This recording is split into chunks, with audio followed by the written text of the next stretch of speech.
Balik Toronto nitong weekend ang mas pinalaking Taste of Manila sa ilalim ng temang Celebrating Resiliency and Diversity. Tampok po rito ang tatlong entablado kung saan inaabangan ng mga dumalo ang ilang artistang bumisita mula Pilipinas. Silipin natin sa report na ito.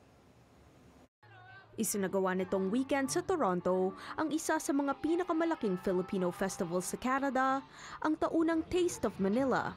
Ginanap ito sa may Bathurst Street and Wilson Avenue at ngayong taon, tatlo na ang entablado sa pistahan. Pinakalanan namin Luzon, Visayas, and Mindanao para hindi po ninyo makalimutan.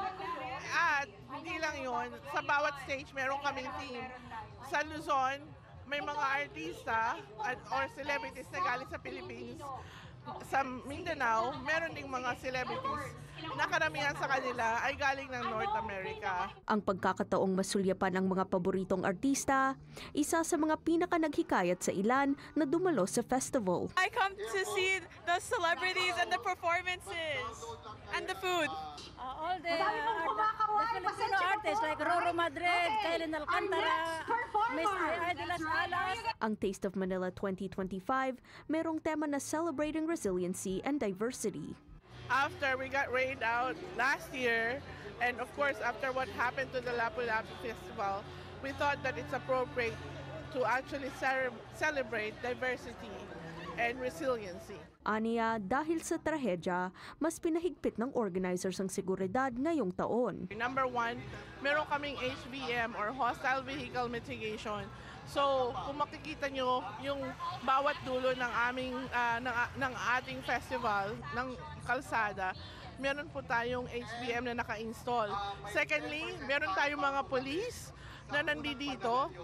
Pangatlo, meron din tayong maraming security guards na hinire. Aside from that, meron din tayong mga volunteer marshals na nandito din para tulungan tayo sa peace and order ng event. Para sa ilang dumalo, hindi raw sila nabahala sa seguridad at sinabing ligtas naman daw ang festival. So far, we've been coming for the last 5 years and it was really safe.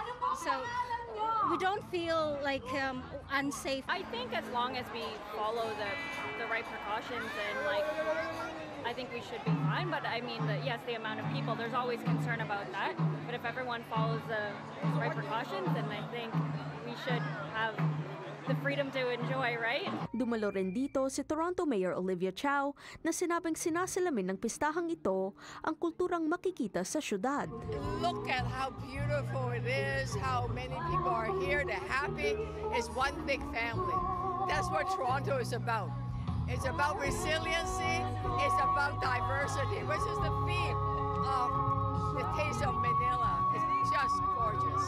Ginanap ang Taste of Manila ngayong August 16 at 17.